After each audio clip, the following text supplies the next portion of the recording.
everybody. Welcome to my kitchen. This is Kim at Uncensored Food, and it is a perfectly shitty day outside today. It's dark, it's raining, it's cold, it's windy. My hair looked like shit, so I put on some new hair. And but the only thing you can do on a day like today is eat. So in my case, it's cook first and then eat. And the best comfort food around is Italian. I'm combining some food that I have to beat up first, so that's going to make my mood feel better. Today I'm going to make a braciole. This is a rolled flank steak, stuffed rolled flank steak. Does that make more sense to you? And the beauty part of this recipe is I get to beat my meat first. Buy a piece of nice, yummy flank steak. Flank steak is tough. So you have to beat it first. So first you take a meat tenderizer and beat the living shit out of it.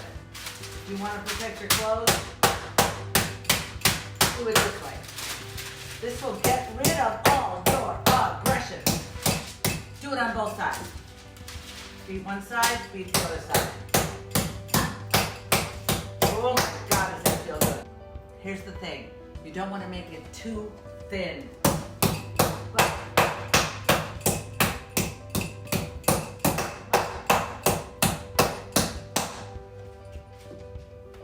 If it starts to tear, you're done. Mine is starting to tear. I'll give it one more beat on the other side. Fartig. That's Yiddish for done. Once you have beaten your meat and you're all ready to stuff this thing, the next thing to do is to make the stuffing. I'm using a breadcrumbs, seasoned breadcrumbs. So you start with a cup or so of those. To this, you must add 2 garlic cloves, nicely minced. And then we're going to add some cheese. I've chosen a Parmesan Reggiano. Just grate that right in there. We're going to use about a cup of this, you know. And then I'm going to add a little bit of white cheddar in there too, just for a little more flavor. So get that going in there. And if I had it, I would add flat leaf parsley. I thought I had it, I didn't have it. So we're gonna leave that.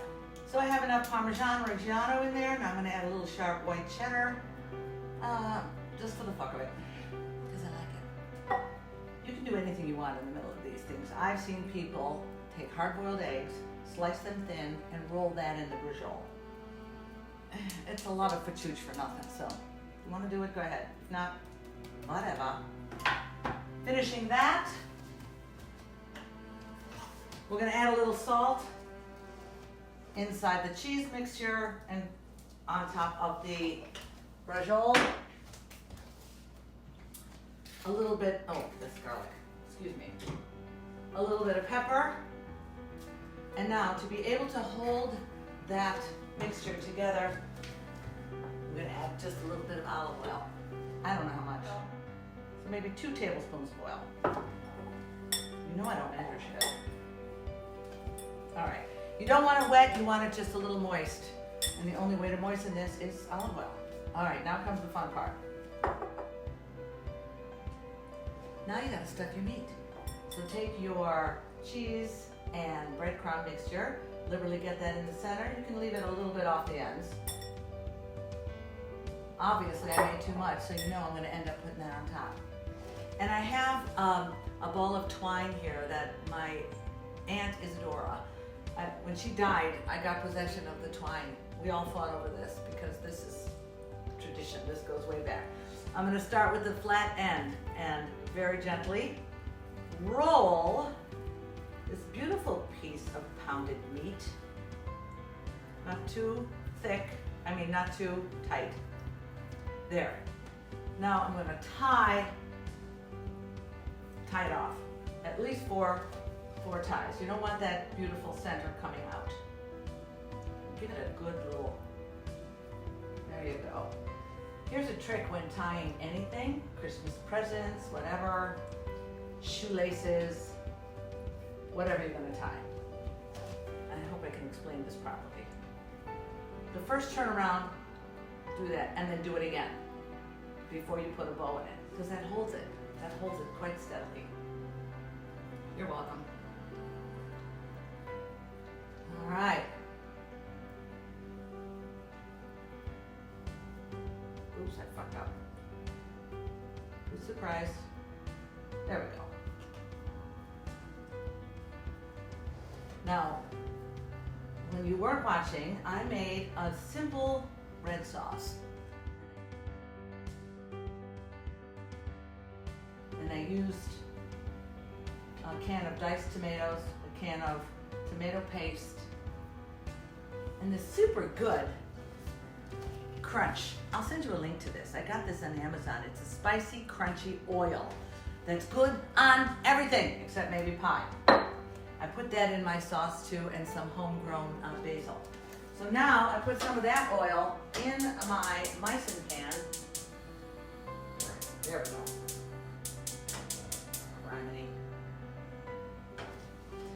And I'm going to heat that pan up to nice and hot. Once I know it's very hot, I'm going to brown this on all sides. Stand by. And I'm going to now brown. You hear that? That's how you know the pan is hot enough and ready to go. I'm going to brown it on all sides. When you are browning, make sure you use a pan that can go right into the oven, because this is going to take an hour and a half in the oven to finish. Right now, we're just making it pretty. Okay, once you have browned that on all sides, which I have, you're going to want to add a cup or so of white wine. Once again, if you wouldn't drink it, don't cook with it. Ooh. That's a cup. What that is going to do is deglaze this pan, and all those nummy little brown bits that are at the bottom of the pan are now part of your masterpiece. So get that deglazed and let the alcohol burn off a little. Now, remember I said, flank steak is kind of tough, but if you marinate it or cook it for a longer time slowly, it will tender up quite a bit, and it's so flavorful. So now I am going to simply add this beautiful red sauce that I made all the way around this meat. I have preheated the oven to 350 degrees. So once you get all these nummy things together, take a piece of tin foil and just make a little tent. You don't want to cover it completely because the steam has to escape. And you have to be able to get in there easily enough to baste. So this beauty is going to go into a 350 degree oven. Uh-oh. Stay on, baby. Fuck. Okay. Watch the hair. Okay. Alexa, set my timer for 30 minutes. In 30 minutes, I'm going to go in. Starting now. Oh, thank you, my friend. In 30 minutes, I'm going to go in there and baste a little, and this is going to stay in for about an hour and a half. It's still cold and shitty outside. Time to watch TV. Well, there you have it, folks.